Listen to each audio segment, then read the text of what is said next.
Hello everyone, welcome back to my channel. আবারও আসলাম আপনাদের জন্য স্বাদ ও লাবণ্যময় মজাদার সকালকার নাস্তা নিয়ে আসলাম। আজকে সকালে নাস্তায় থাকতেছে রুটি আর সবজি। দেখার জন্য সবাই আমার সাথেই থাকুন।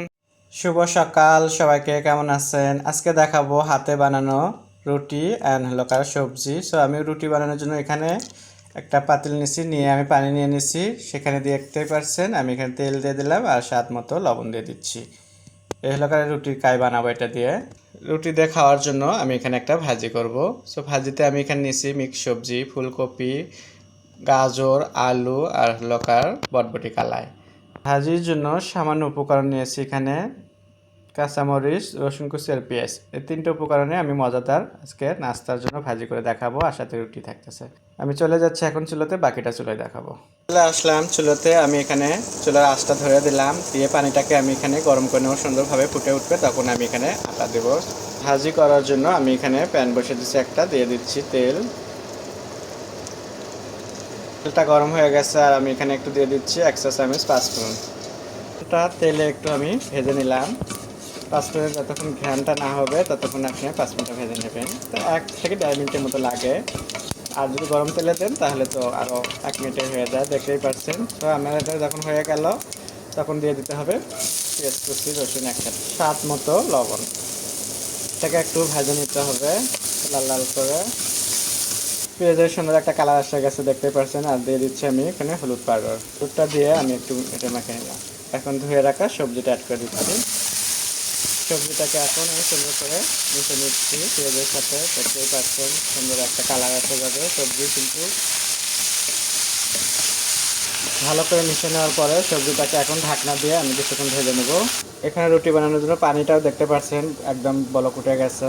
এখানে আমি এখন দিয়ে দিচ্ছি আটা নিচ্ছি, এখানে লাল আটা দেখতেই পাচ্ছেন। এই যে হলো লাল আটা দিয়ে আজকে রুটি বানিয়ে দেখাবো।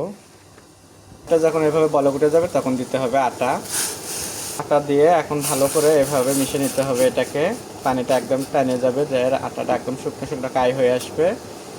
শুকনো একটা কাই করে নিচ্ছি এখানে আটা, দেখছেন। এখন আমি চুলাটা অফ করে দিচ্ছি, দিয়ে নিলাম আমি আটাটা। এখন এটাকে একটু হাতটা ভেজে নিচ্ছি, নিয়ে এটাকে আমি সুন্দরভাবে এভাবে মেখে নিচ্ছি গরম গরম অবস্থায়। কাইটাকে দেখতেই পাচ্ছেন হাতের সাহায্যে আমি কি করে নিচ্ছি, এটা একদম ভালোভাবে মেখে নিচ্ছি এভাবে। আর গরম ঠান্ডাটাও কিন্তু হয়ে গেছে, কমে গেছে। রোল বানিয়ে নিলাম। রোল থেকে এখন এভাবে কেটে কেটে নিতে হবে, কতটুকু রুটির বানাবেন এই যে এভাবে। হয়ে গেল এরকম। তো এরকম করে আমি বাকিগুলো বানিয়ে নেব হাতের সাহায্যে, এভাবে করে বানিয়ে নিতে হবে এটা গোল গোল করে। এই ফাঁকে দেখে নেবো আমি ভাজিটা করতেছি সেটা। যে ঢাকনাটা আমি একটু তুলে নিচ্ছি, দেখতেই পাচ্ছেন। ওয়াও, খুবই সুন্দর একটা কালার এসে গেছে ভাজি। আর এটা কিন্তু অলরেডি সেদ্ধ হয়ে গেছে। এখন ঢাকনা না দিলেও হবে, ঢাকনা ছাড়া আমি এটাকে এখন 2 মিনিটের মতো একটু ভাজা ভাজা করে নেব, তাহলে পানিটা শুকে যাবে 2 মিনিট। এক কথায় হাই হিটে আমি জালটা বাড়িয়ে দিয়ে ভাজিটা করে নিচ্ছি। দেখতেই পাচ্ছেন ভাজিটা কিন্তু একদম হয়ে গেছে। ভাজিটা হয়ে গেছে, এখন ভাজি চুলাটা আমি অফ করে দিয়ে রুটি বানানো যাচ্ছি। রুটিটা বানিয়ে দেখাবো আপনাদের। রুটির কাইগুলো আমি গোলা গোলা করে নিচ্ছি। আর এখন যে আমি এখানে গুঁড়ো নিচ্ছি, গুঁড়ো দিয়ে আমি এখন যে এরকম করে একটা করে ভরে নেব, নিয়ে বেলুন দিয়ে রুটি বানিয়ে দেখাবো আপনাদেরকে। এই হলো বেলুনের সাহায্যে আমি রুটিটা বানাবো। রুটিটা দেখুন কত সুন্দর গোল আর পাতলা করে রুটিটা বানাইছি আমি। কিন্তু আরও বানাইছি অল্প সময়ে, দেখতেই পাচ্ছেন। আমি এইভাবে বাকিগুলো বানিয়ে নেব। সবগুলো রুটি আমার বানানো হয়ে গেছে। এখন আপনাদেরকে ভেজে দেখাবো কি সুন্দর রুটিটা ফুলবে। ভাজার জন্য আমি এখানে একটা তাওয়া বসে দিলাম। আর তাওয়াটা দেখতেছে অনেক পুরাতন, তারপরেও এটা পুরাতন চালে ভাতে পারে যেমন, তা আমাদের এই তাওয়াতে রুটি ভাজতে খুব সুবিধা হয়। আমি তাওয়াটা এখন চুলের উপর দিলাম, দিয়ে আসতে।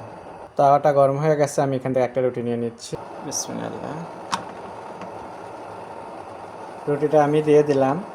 দেখছেন কত রুটিটা সুন্দর ফলে, দেখবেন রুটির এক পিঠ কিন্তু হয়ে গেছে, দেখতে পাচ্ছেন। এখন এটাকে উল্টে দেব, উল্টে দিলে এটা রুটিটা খুব সুন্দর একদম ভালোভাবে ফুলবে। আর রুটিটা যা নরম হয় বলে বোঝাতে পারবো না, আপনারা একবার এভাবে বানিয়ে দেখবেন তাহলে বুঝবেন যে রুটি কতটা নরম হয় এভাবে গরম পানি দিয়ে বানালে।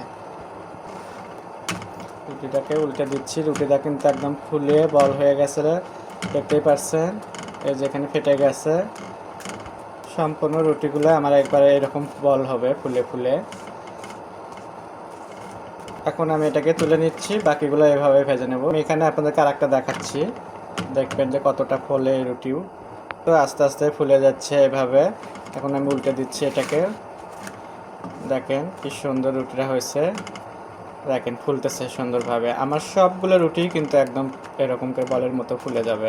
আর রুটি যে নরম, আমি বারবার বলতেছি যে এইভাবে গরম পানিতে রুটি বানালে রুটিটা সেই রকম নরম হবে, খেতে স্বাদ লাগবে। এখন দেখাবো আপনাদেরকে পরিবেশন করে। সো আমার হয়ে গেল সকালকার নাস্তা রুটি সবজি। আশা করি আপনাদের ভালো লাগবে। আপনাদের যদি ভালো লেগে থাকে, স্বাদ ও স্বাদের গল্পের সাথেই থাকবেন, বেশি বেশি শেয়ার ও কমেন্ট করবেন, বাসায় একবার হলেও এভাবে ট্রাই করবেন। সবাই ভালো থাকবেন।